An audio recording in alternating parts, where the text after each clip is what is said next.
Hello, everybody. Hello. How are we?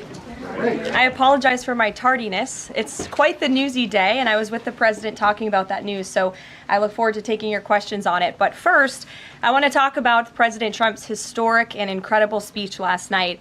The American people and the entire world watched President Trump powerfully lay out how he's renewing the American dream in a record-breaking joint address to Congress. And Americans loved what they heard. According to a CBS YouGov survey, an overwhelming 76% of those watching approved of President Trump's speech last night. The president spoke about how he's taken more than 400 executive actions on his key promises. The expectations were high, and President Trump is exceeding them. According to brand new polling from the Daily Mail, President Trump has never been more popular as his approval ratings are reaching historic highs. More Americans believe America is headed in the right direction than the wrong direction. Everyday Americans love this president because he tells it like it is, no matter what, and he did that last night. President Trump level set with the American people on the economy and exposed how badly Joe Biden screwed it up by causing the worst inflation crisis in 4 decades. President Trump was honest about where we are while making clear that help is on the way. As the president declared last night, he will make America affordable again. Last night, you also saw who motivates the president to work so hard. Everyday Americans, who President Trump shined a spotlight on last night in his speech.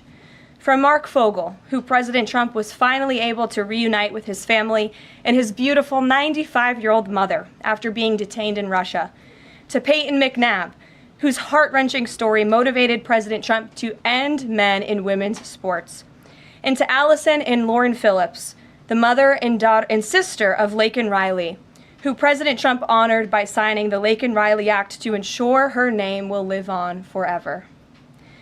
In other amazing and surprise moments, President Trump honored the life of Jocelyn Nungare, who was brutally murdered by illegal alien gang members. He ensured Jocelyn will never be forgotten by renaming a national wildlife refuge in her home state of Texas to honor her life. And in one of the greatest surprise moments of the night, DJ Daniel, an incredible 13-year-old boy who is beating brain cancer, saw his dreams fulfilled by President Trump when he was made an honorary Secret Service agent.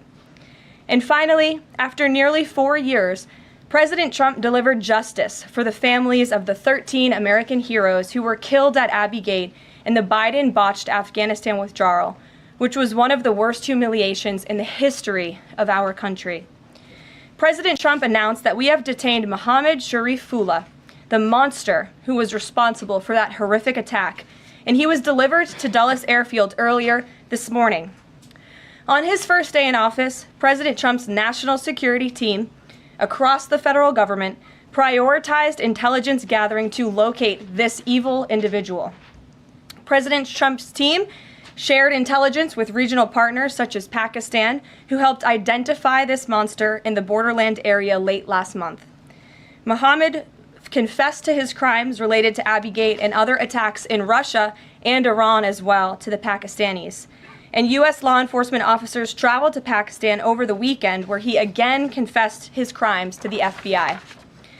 As President Trump said last night, this killer will now face the swift sword of American justice for these atrocities right here on United States soil. Joe Biden was responsible for this botched withdrawal, and he had 3 years to find this evil terrorist, and he didn't even try to get the job done. But President Trump campaigned on behalf of and grew very close to the Gold Star families. He promised them accountability, and last night, he kept his promise. He spoke to those Gold Star families yesterday, ahead of his speech, in an incredibly heartwarming call to share this incredible news.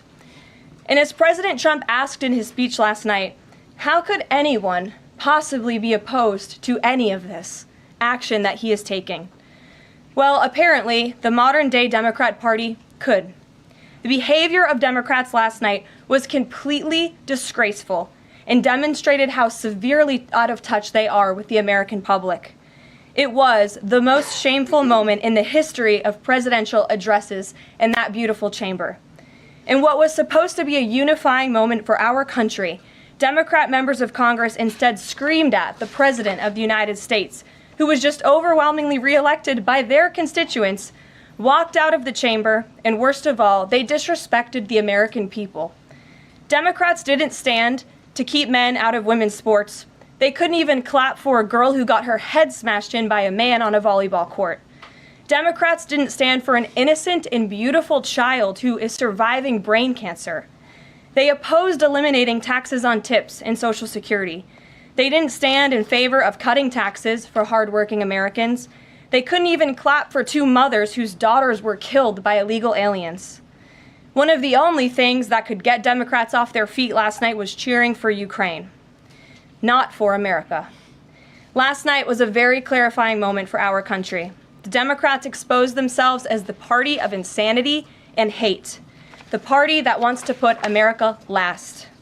They've allowed their Trump derangement syndrome to stop them from celebrating America and our people, and we will not allow them to forget that. And it's not just the Democrat Party. The mainstream media still doesn't get it. Last night, MSNBC's Nicole Wallace disgustingly looped in a 13-year-old boy with brain cancer into an attack on the president over January 6th. And CNN's first chyron out of the speech called it divisive. President Trump wasn't divisive. The Democrats were. And CNN was proven wrong by their own viewers, 69% of whom, in a post-speech poll, said they had a positive reaction to the president's speech. It's sad and frankly pathetic that Democrats and liberals in the legacy media continue to allow their hatred for the president to override their love for our country. But nevertheless, the president will continue to unify this nation through policies that are grounded in common sense and that uplift all Americans. We have an individual in our new media seat today, Mary Margaret Olohan, who is the Daily Wire's first ever White House correspondent. Congratulations, Mary Margaret. The Daily Wire was founded 10 years ago by Ben Shapiro. The Daily Wire now has over 1 million paid subscribers, a monthly network reach of 138 million, and has evolved into a leading conservative multimedia giant. They are now the 5th largest podcast network in the world and home to some of the top-ranked shows. With that, I will take your questions, and Mary Margaret, why don't you kick us off? Thank you so much, Karoline. It's great to be here. Thanks. So I had 2 questions, if that's okay. The first Sure. on last night and the second on Maine. You talked about behavior from Democrat lawmakers, a lot of disruptions, and I just wanted to kind of go back to that. We saw Democrat lawmakers not stand for Laken Riley, for Peyton McNabb, for the son of a slain police officer and 13-year-old cancer survivor. What are the optics of that nationally, just in terms of not just the people who were in the room last night, but across the nation? And also, was President Trump expecting this type of behavior when he was crafting his speech? So I gave a quote to one of the media outlets in this room yesterday that Democrats behaving like children would be the least surprising thing of the night. And unfortunately, that quote did turn out to be true. I think the president and everyone, frankly, was surprised by the Democrats refusing to stand for not the president's policies, because frankly, we expected that, but for the everyday Americans who President Trump was shining a light on their stories. Mark Fogel, for instance, an American school teacher who was detained by the Russians. President Trump freed him. If Joe Biden had done that, they all would have been on their feet, but because of it came from President Trump, they weren't. So we think it's very sad, but we're very proud of the president today, and the American people are the people that this president cares about most, and the reviews are in, and everybody loved his speech. Thank you. And then on Maine, we know that the governor of Maine has really pushed back against the president's executive order saying that boys should not be in girls' sports. I spoke with a lawmaker from Maine this morning who told me she'd been censured by state lawmakers for calling a man and speaking up on this. What is the next move for the White House in this battle to protect the integrity of women's sports? Yeah, well, the Department of Education has sued the state of Maine. As you know, there's ongoing litigation. The president has made a commitment to ensure that states are being held accountable if they continue to allow men in women's sports, which he believes is an egregious violation of taxpayer dollars. And so that fight continues, and the president won't back down. Again, this is a common sense policy. 80% of the American people, including more than 60% of Democrats, do not want men in women's sports. So the president will stand by this commitment. Thank you. Gabe, good to see you in here. Good to see you, Caroline. A couple questions. One, can you confirm that the president held talks with the big 3 automakers today, speaking about potentially delaying tariffs? I can confirm, and I'm glad that you asked, because the president sent me out here with a statement directly from him on this. I saw it was reported earlier today by Bloomberg News, and he wanted me to share this with all of you. We spoke with the big 3 auto dealers. We are going to give a 1-month exemption on any autos coming through USMCA. Reciprocal tariffs will still go into effect on April 2nd, but at the request of the companies associated with USMCA, the president is giving them an exemption for 1 month so they are not at an economic disadvantage. So the 3 companies that he spoke to are Stellantis, Ford, and General Motors. They requested the call, they made the ask, and the president is happy to do it. It's a 1-month exemption. And the president just posted on social media that he had spoken with Prime Minister Trudeau. He says he's not satisfied with what the Prime Minister has said when it comes to fentanyl, but less than 1%, as you know, less than 1% of the fentanyl seized last year was in the northern border. What else does Canada need to do? Well, the president did just put out a statement on his call with the governor, Justin Trudeau, as he calls him, of Canada. And he said that he was not pleased, as you said. He said it's not good enough. He told Prime Minister Justin Trudeau that directly. The call ended in a somewhat friendly manner, as the president said, but he's not going to stop standing up for the American people. And to answer your question directly when it comes to fentanyl, for the last 4 years, unfortunately, our neighbors to the north and the south, Canada and Mexico respectively, have allowed America to be a dumping ground, not just for illegal aliens, but for illegal, poisonous, deadly fentanyl, which is now the #1 killer of young people in this country aged 18 to 34. Through the northern border in Canada, in last fiscal year alone, there was enough fentanyl seized to kill 4.8 billion people. And that number is up 2,050% from 2023, the year before. So there's been more than a 2,000% increase in illegal fentanyl seizure at the northern border. Why? Because Canada is allowing that fentanyl to come to the United States. The president sees these numbers. He thinks about the lives that are lost. And everybody in this room, I'm sure, everybody watching at home, everybody across the country knows someone in our lives who has been killed at the hands of this deadly poison. There needs to be repercussions for that. The president feels very strongly about it. But Caroline, respectfully, it's just 43 pounds that were found last year. That's less than a carry-on suitcase. Is that a lot of fentanyl compared to, say, Mexico, where the vast majority of the fentanyl is brought in through Mexico, not Canada? So what else does Canada need to do? Well, I just told you, last year alone, there was a 2,000% increase in illegal fentanyl. But it's only 43 You're asking me, pounds, you're asking me for what the president's justification is for these tariffs. It's not up to you. You're not the president, Gabe. And frankly, I think it's a little bit disrespectful to the families in this country who have lost loved ones at the hands of this deadly poison. If you talk to them, and this president has, they are grateful that they finally have a president who is standing up to both Canada and Mexico, and most importantly, to China as well. The president added an additional 10% tariff on China because this deadly poison is being produced in that country. It's being distributed through our neighbors, and there needs to be consequences for that, period. Peter. Thank you, Caroline. If the U.S. has a longstanding policy that we do not negotiate with terrorists, then why is the U.S. now negotiating directly and for the first time ever with Hamas? Well, when it comes to the negotiations that you're referring to, first of all, the special envoy who's engaged in those negotiations does have the authority to talk to anyone. Israel was consulted on this matter. And look, dialogue and talking to people around the world to do what's in the best interest of the American people is something that the president has proven is what he believes is good faith effort to do what's right for the American people. Is it just about the hostages? Or are they also talking about the president's plan to take over Gaza? These are ongoing talks and discussions. I am not going to detail them here. There are American lives at stake. I would defer you to the Department of State for further details, but I'm not going to get into those talks here at this podium. We know that some officials here were miffed that Zelensky showed up last week without a suit for his meeting in the Oval Office. But Elon Musk never wears a suit. He did last night. So what is the dress code? Well, Elon Musk wore a suit last night. I'm sure you saw it. Was he spooked by the Zelensky getting kicked out? No, I don't think so. I'm just pointing out that he did wear a suit last night.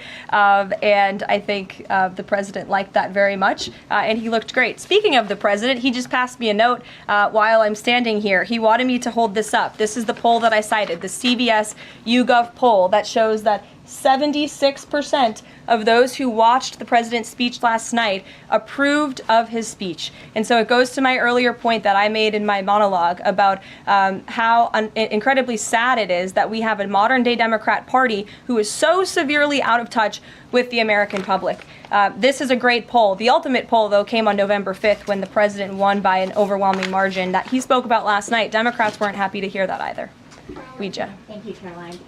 Back on tariffs, last night President Trump said there will be a little disturbance, but we're okay with that. Can you put a dollar figure amount on how much the average American family should expect to pay as this disturbance?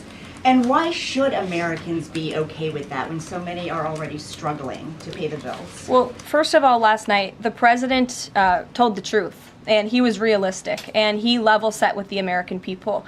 And I think, frankly, it's very refreshing, and everybody in this room should be very grateful that we have a president who tells the truth about the reality of the economic situation that we are in, unlike the previous president who lied to everybody's faces, saying inflation was transitory, saying it was under control, saying that the border was secure, when none of that was true. So the president is being frank and honest, and the American people elected this president to have monumental reform and change, including rebuilding our manufacturing base in this country, standing up to foreign nations who have been ripping off our country for decades, and that requires a little bit of disruption. That requires a lot of effort and work that this president is focused on doing. With that said, as the president said last night, his administration is wholeheartedly committed, of course, to ending the inflation nightmare caused by the Biden administration. Look at the deregulation efforts.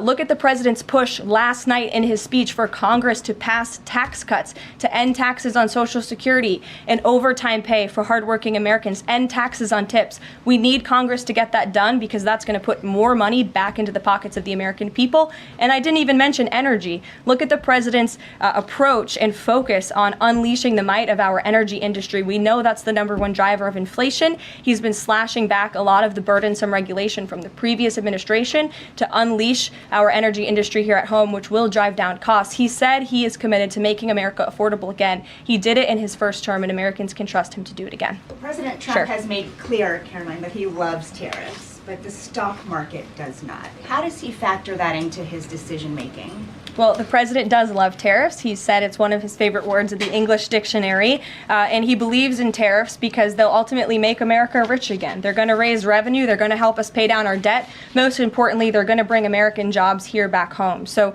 I think for folks on Wall Street who may be concerned, look at what this president did for you in his first term. Wall Street boomed. Stock market boomed. The president expects that to happen again, but most importantly, Main Street is going to boom, and that's why the president has this whole of government economic approach, which includes tax cuts, tariffs, regulation cuts, and an energy industry that will bring down costs for American consumers.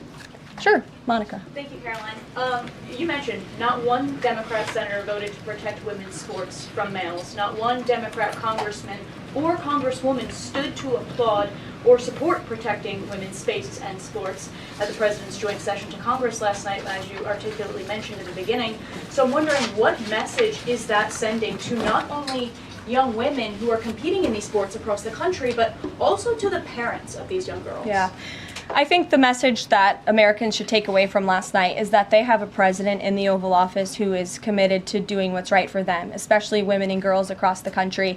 And I think it's very ironic, thank you for bringing up the point about women, that Democrat women were wearing pink to support our fellow females, yet they couldn't stand, again, for a young woman who was almost killed and severely injured by a man on the volleyball court. They couldn't stand for the mothers of two beautiful young women whose lives were taken tragically at the hands of illegal people. So you can't say you're the party of women and then support men and women's sports and not stand up for basic law and order and immigration reform that will protect women in this country. That's what President Trump is doing. He's the president for women.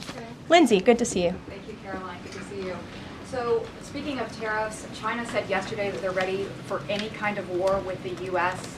Because of these tariffs that have been placed on them, and a Chinese spokesperson also said that the tariffs would not lead to a resolution of U.S. concerns about fentanyl originating in China. Can you speak to how the administration is planning on responding to that? Well, I think Secretary Hegseth has responded to that this morning. He said that America will always be prepared to defend itself, especially under the leadership of this president in the Oval Office. And that certainly remains true. Again, when it comes to tariffs, the president has been very tough on China, not just now with 20% and more with the reciprocal tariffs that will hit on April 2nd. But look at what he did in his first term. There were billions of dollars worth of tariffs that he implemented on China. And it's quite telling that the previous administration did not rescind those tariffs because they realized the value that they had in not only deterring China, but also raising revenue here in the United States. Rachel. Thanks, Caroline. Just a quick follow-up, two quick follow-ups on tariffs. The president mentioned a little disturbance during his remarks yesterday. The CEO of Target says that consumers will likely see prices go up on everything from strawberries to bananas to avocados. How long should Americans expect to pay higher prices? Are we talking a week, a couple of days, a few months? Again, I don't have a crystal ball, but what I can assure the American people is that this president and this administration is doing everything they can. And I would remind you and everybody else in this room that it's because of the previous administration's economic policies that Americans were left with record high inflation. Inflation throughout Joe Biden's entire 48 months in office was at or above 3%. It hit record highs, as you know. And there's a whole list of what the Biden economic disaster this president was left to clean up. It's been a month, but he's working hard every single day to do just that. Follow up on the carve-out. Sorry to cut you off there. The U.S. imported $43 million worth of eggs from Canada. I know you mentioned some of the exemptions when it comes to automakers. Will there be any other carve-outs, including for eggs? We know prices are soaring for Americans. The president is open to hearing about additional exemptions. He always has open dialogue, and he'll always do, what's right, what he believes is right for the American people. But again, as for the egg crisis in this country, the president is wholeheartedly committed to ensuring we're increasing our egg supply, and we're also bringing down cost. And Secretary Rollins has been all over this issue. She comes from an agricultural background and family. That's why she's leading that very important department. She wrote an amazing op-ed in the Wall Street Journal. She's been all over the media talking about her plan. She has a real plan. The president endorses it. And he even, gave her an off-the-prompter shout-out last night to say, Brooke, I'm counting on you. It's an important issue. And this White House is working with Secretary of Agriculture every single day to address this issue. Sure. Jordan. Thanks, Caroline. So what does it say that the Democrats, while they couldn't stand for Americans or stand for victims, they stood for war and clapped for war and clapped for 5 more years of war? Yeah, the president addressed that last night, I think, when he called out Senator Elizabeth Warren and said that, again, as I said in my opening speech, very telling that the Democrats refused to clap for American people and American interests and American priorities, but they did clap for the country of Ukraine, which, by the way, the president's working very hard to end that war. So Democrats should be applauding him for actually doing something about it. Follow up on that if I can. You've spoken recently about how what happened in the Oval Office last week gave Americans an inside look into behind-the-scenes discussions with Zelensky. Is this how he treated Joe Biden and just treated him disrespectfully and received billions of dollars? Well, it's a very interesting question. I don't know if anybody in here asked my predecessor who stood at this podium about that, but there was a report from NBC News that President Biden also got increasingly frustrated with President Zelensky when he was handing out blank checks and President Zelensky kept asking for more. Joe Biden was quite frustrated with that. So again, as I've said repeatedly, Friday revealed the frustrations that this administration has had in closed-door negotiations with the Ukrainians. However, President Zelensky did put out a statement yesterday, which we believe is a positive step forward. And National Security Advisor Mike Waltz has been talking to his Ukrainian counterparts. And so we're in the midst of this, and we'll see what happens next. Caitlin. Thanks, Caroline. I have 2 questions. One on the reprieve that is being granted to these 3 automakers for 1 month on the tariffs on Canada and Mexico. How did the president settle on 1 month? The reciprocal tariffs will go into effect on April 2nd, and he feels strongly about that no matter what, no exemption, so that's where the 1 month comes from. Does he expect them to be able to shift production within a month? He told them that they should get on it, start investing, start moving, shift production here to the United States of America, where they will pay no tariff. That's the ultimate goal.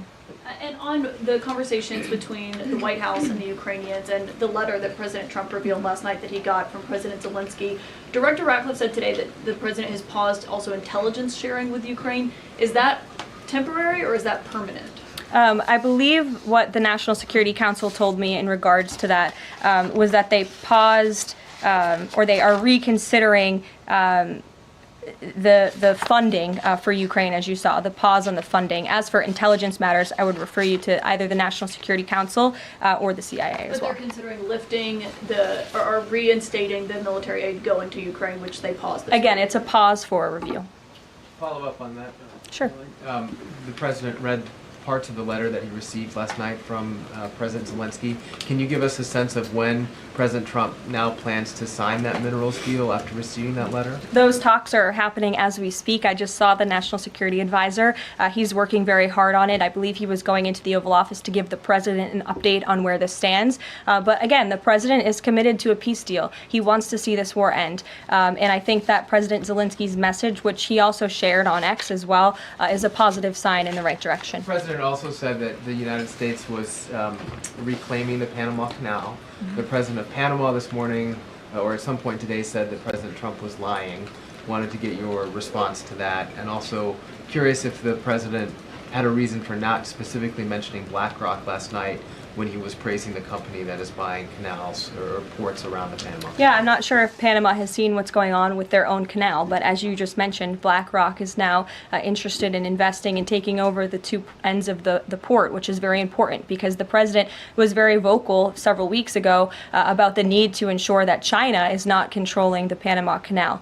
This is a very important place for the United States of America. We also saw that the Panama Canal lifted fees on our U.S. naval ships that are going in and out of the canal. That's a win for the United States of America. And the president will continue to ensure that the Chinese government, the CCP, cannot be infiltrated in the Western Hemisphere and certainly not in the Panama Canal, which is a very important place for our country.